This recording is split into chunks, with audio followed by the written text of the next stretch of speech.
Back. Thank you for staying with us. Now, a death verdict by a Nairobi court yesterday has raised more questions over the validity of the ultimate sentence under penal law. This even as the Supreme Court ruled that the death penalty is against the Constitution as it goes against human rights.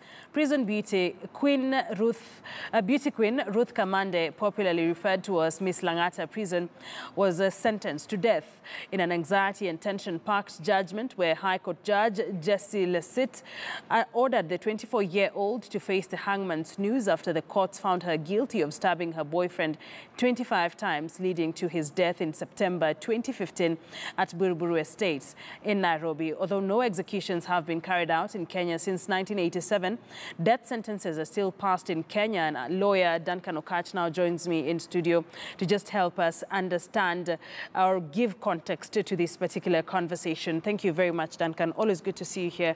Thank you so much. It's been a while here on KTN News Desk. I mean, just quickly to that judgment that was read yesterday by Justice Lesit. Yes. I mean, what are your thoughts?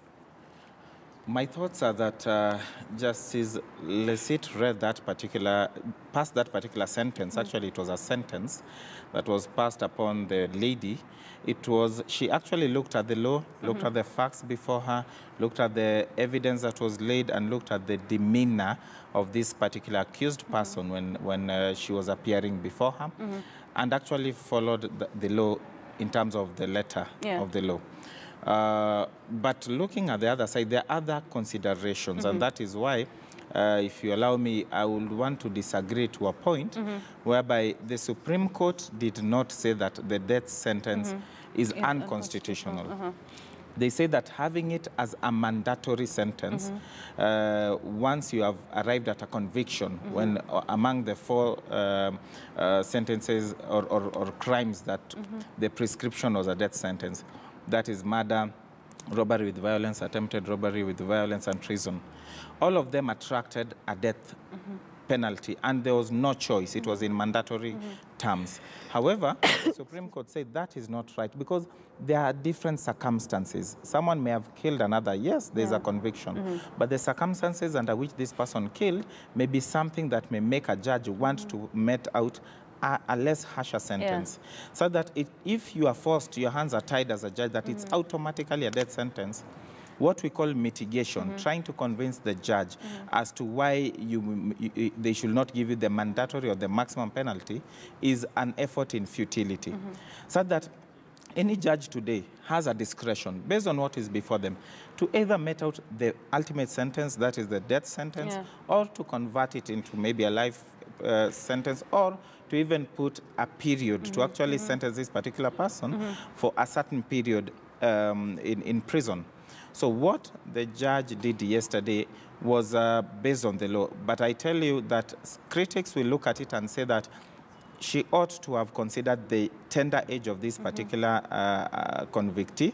She was only 21 then. She may not have had experience in relationships. And in fact, it was an act out of, it was an act of passion.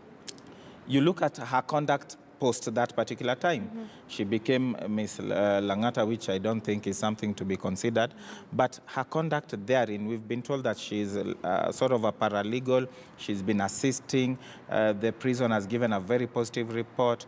There are things we call reports which must be tabled before the court for the court to look at the behavior of this particular individual.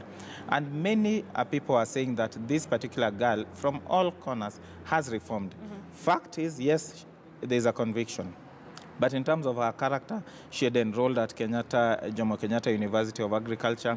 She actually wanted to pursue that. And the issue is the message that the courts should be sending out, and this is coming from the critics, is that there's hope. You can reform and there should be life after that. The fact that that happened, you will repay it, but it should not be to a point that it actually diminishes the hope that you have or the hope of other people. So under what circumstances would a judge consider giving you a life sentence and not life imprisonment, a death sentence and not life imprisonment? A death sentence ordinarily will be meted out if this particular accused person is not remorseful at all. If this particular accused person is still vengeful, if this accused person still looks like is actually capable of going out there and committing the same crime that they are accused of, or even worse. Therefore, they look at, that's why I always say that they have to look at your conduct, your demeanor, when you're appearing before them, when you're testifying before them. Even the language you use, and you had the judge in this particular instance, singling out that this particular accused person was not remorseful at all. In actual sense, she went ahead and said that her character, even in court, depicted a person who did not feel any remorse. Yet there's also a young person who was 24 years old then, who actually passed on. And it's also a bit touching when I speak about this, because I personally knew this particular Farid boy as a very young boy. And he was someone who was promising. He was an orphan, actually. It was captured in the judgment. So that you do not only look at one side. Kenyans are actually being drawn to these other antiques in terms of the beauty, in terms of her character. But they forget that there is someone who is lying 6 inches under because of someone who stabbed not only once, not only twice, but 22 times. And the judge has singled out that these particular 22 times were actually spread out to a point that people were looking at the window trying to beg her, open for us this door, let us deal with this situation. Instead, she actually continued to stab this particular boy 22 times, a total of 22 times, when people are actually watching. That happened, and that is something that should be considered, even when you are passing out a sentence.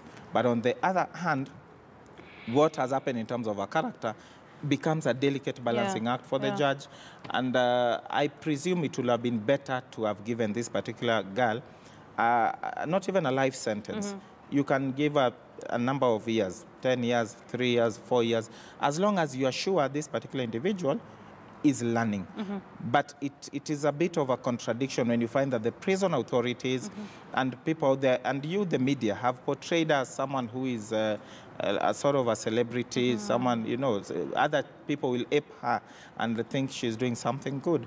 When on the other side, the judge is actually saying, from what I saw, and I'm basing my decision on this is someone who is not remorseful, based on what she did and how she did it, and afterwards how she's appearing. Those are factors that the court must look at. What does it mean for someone when they are sentenced to death in this country? What does it mean for them?